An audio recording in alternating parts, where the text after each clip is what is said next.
hopefully this discussion will give you a little bit more gas in your tank. It will. Jazz music, I love it. So Yes. thank you, sir, for taking a minute out. And we're going to have a big celebration on International Jazz Day, April Yeah. 30. Count Basie at 90. There's going to be celebrations across this great city. And I want to begin with your history with jazz. How did you fall in love with this art form? Well, when I was in college, I had a roommate who said, "I want you to come over to my dorm and listen to come over to my room and listen to some music I have." And I said, uh, what kind of music? I mean, I was doing, singing with a group at the time, and we were writing our own music, and so I want to know, well, maybe this is a chance to pick up some ideas for songs we're writing. So, I go over, and all of a sudden, uh, I said, "What is this?" And he said, well, this is West Montgomery. And I said, oh, West Montgomery. Never heard of it. And man, when he broke out on that guitar, the sweetest music I had ever heard. And all of a sudden, I'm looking for everything I can get on West Montgomery. It turns out a few years later that uh, the the woman I was dating, who became my wife, was a huge West Montgomery fan. Wonderful. Just and so he and I, got together early and quickly, and that may have helped him say yes when I asked to marry his daughter. He's probably saying, "Well, somebody who loves West Montgomery is not a bad person." So Yeah. I got into it, accidentally, and then once I got into it, it was something I had to just continue to involve myself in. When I came to Kansas City, of course, I had the opportunity then to meet Count Basie and to meet Jay McShann, with whom I had a very good relationship. Fiddler Williams. Uh, these guys were still around and still entertainment. I saw a fiddler with Lionel Hampton at one event, and man, since that time, I have been preoccupied with trying to get um, more and more young people to just taste it. Yeah. If you taste it, I guarantee you want to come back to the table. Absolutely. My wife was a fifth grade teacher for years, and she'd put on jazz, whether it was Monk or Miles or whoever it was, and those kids would start tapping their foot and they'd get into it. And it was just this warm serum they never heard Yes. before. And once they got it, they were always like, "Can you put that Monk guy on? Can you put Yeah. Miles on?" And it's like, and especially with the young minds, I mean, they're the ones that are the most malleable, and it's going to become a lifelong addiction at that point. Yes. And that's what I have, that addiction, lifelong. I love it.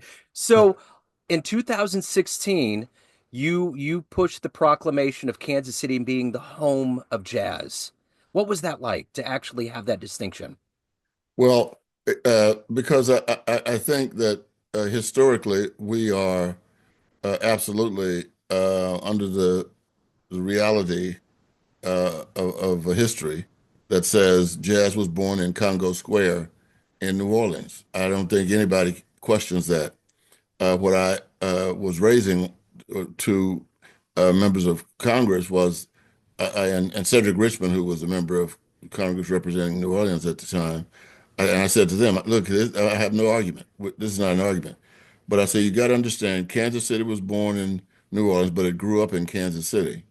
And we simply want to get that acknowledged. And I said, do you agree with me that it grew up in Kansas City? Yes, yes, yes.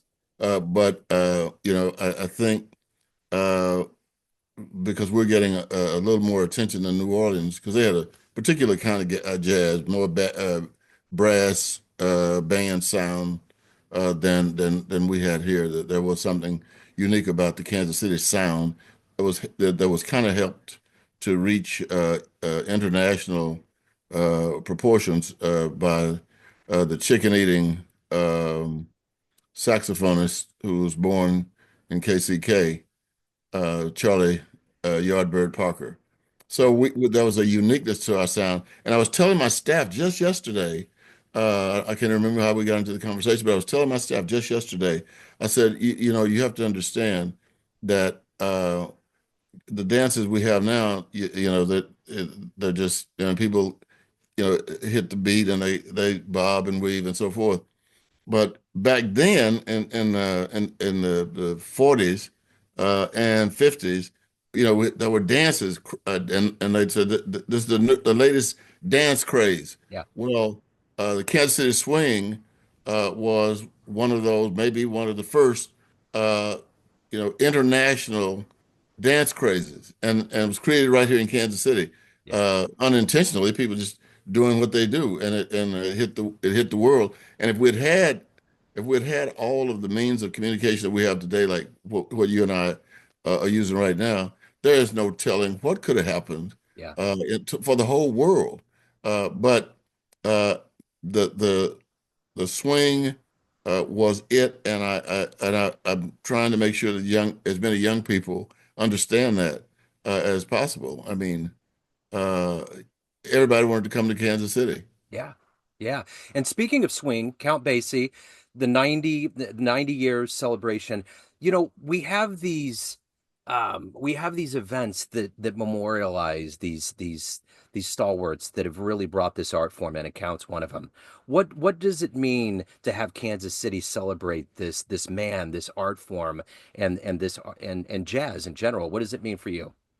Well, it means to me that jazz is going to be around, and it's going to be eternally. 100 years from now, they may be thinking about jazz like we think about string music, and that it's strong and it's never going to go away, and it's a part of culture, and a part of culture that we cannot deny because it has moved things, moved communities. When Count Basie got out that train here in Kansas City and discovered that people were music crazy here and decided, well, this is my home then. And he was intending, as you probably know, to go to Chicago. Didn't have enough money to get there. So he got off the train and thought, well, you know, I'll do a couple of gigs, get some money and go to Chicago. Didn't happen. He eventually met all these other guys who some of the names we just used, including Parker.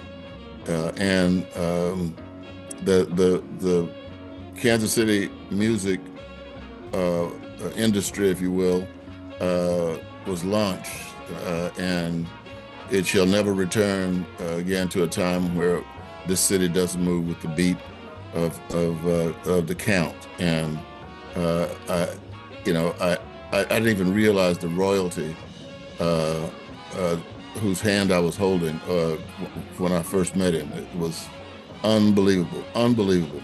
Yeah. Um, Well, Kansas City's going to swing on April 30th, and I know that time is thin. I appreciate you taking a minute out today, Congressman Cleaver. Thank you again for the work that you're doing. Thank you for imparting a little time about this wonderful art form, jazz, and continued success and strength. I appreciate it. Thank you very much. Good to talk with you. Thank you, sir. Take care. All right.